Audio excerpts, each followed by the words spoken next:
The Northern Ohio Railroad Museum is now offering streetcar rides to the public.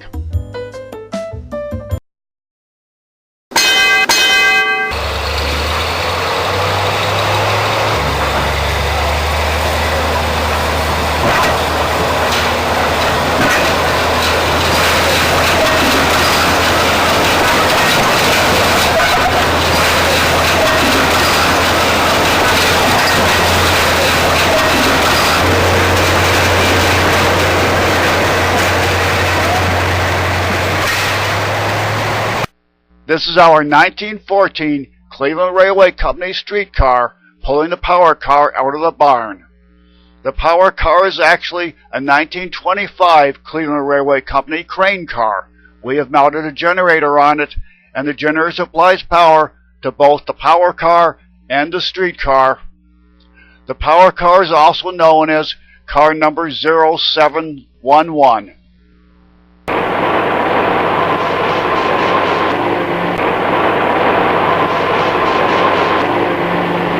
The two-car train is now proceeding along a couple of curves to get it to the demonstration track. Once on the demonstration track, the two cars will be separated and the trolley poles will be raised.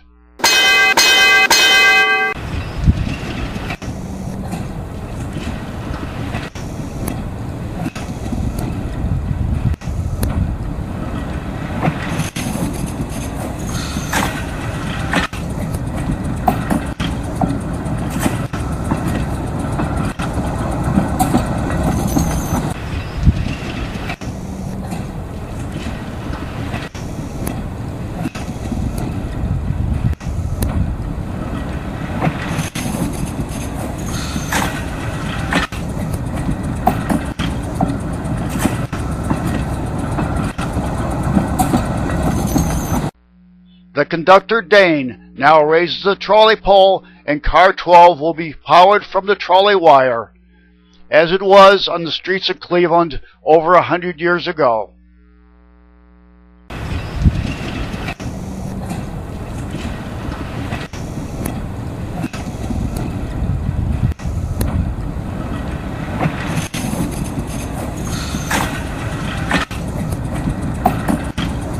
Car 12 is now proceeding to the station where it will load passengers.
Today, what I'd like you to do is to pretend it's 1917, and we're all on a Saturday journey. We're going to have a picnic over at Chippewa Lake Park. You might say, well, that seems kind of infeasible. But if you think about it, this car was made in 1914, so it was in service for 3 years in 1917. Property that the museum is on actually is on the right-of-way for an interurban line that went from Cleveland to Seville, from Seville down to Worcester, and guess what stop was one of the stops on that line? Chippewa Lake Park. Chippewa Lake Park was opened in 1898, not as an amusement park as we knew it in years later, but it was really just a picnic area. So many people on the weekends would go to Chick-fil-A Park just for a picnic. So it's not so hard to envision that this could be really true.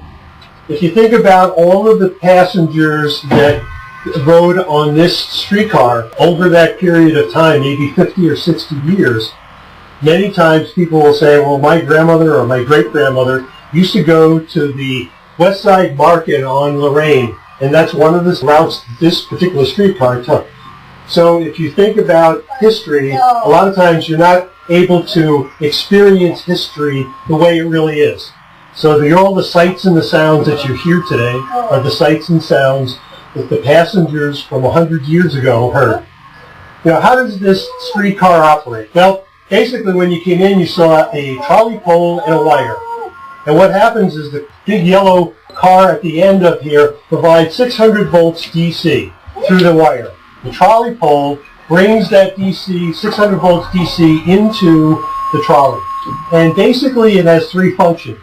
One powers up an air compressor. The air compressor then is what we use to accelerate, in other words, to get the motors in the trucks running so that we move this 50,000-pound streetcar from 0 to 20. The second is it uses air brakes.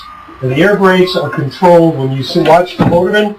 On the right-hand side will be the air brakes. On the left-hand side is the accelerator. And the third thing it does is opens and closes the door.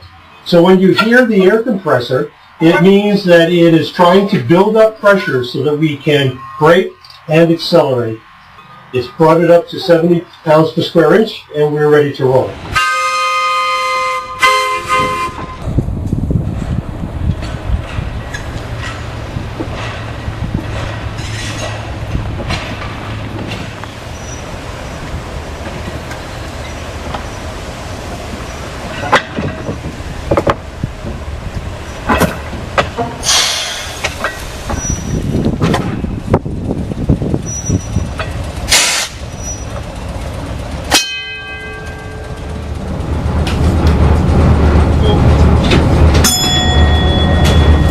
Okay, Chippewa, everybody, have a good day. The ballroom is open for dancing, just in case you want.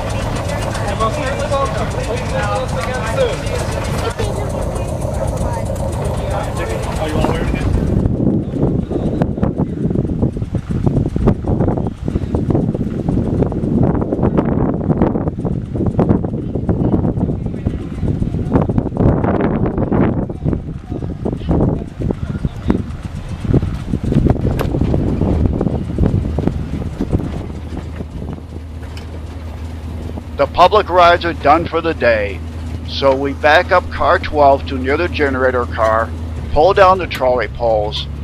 Then for safety reasons we slowly advance the generator car up to car 12 and hook the two of them together with a drawbar.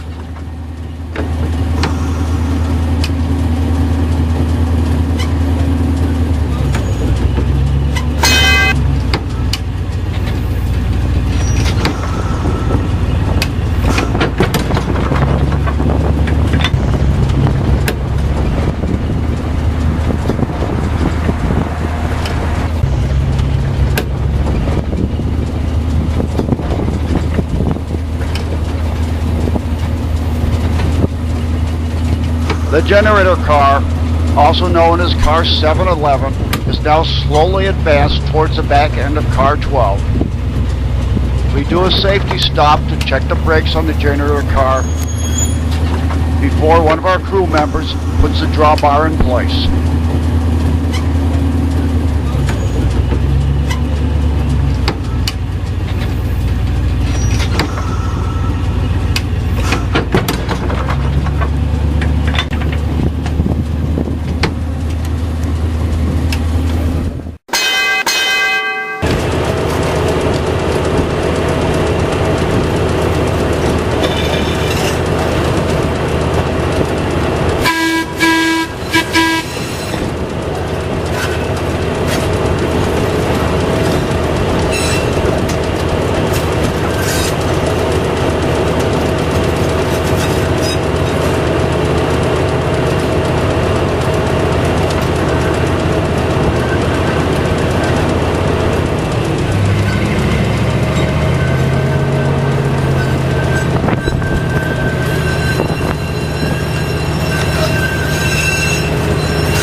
As the generator car, also known as 0711, pushes car 12 back to the barn, we found the wheels were slipping due to wet rails. Because of this, we had to stop the train, get out, and plug car 12 into the generator car so we could power up all 8 axles.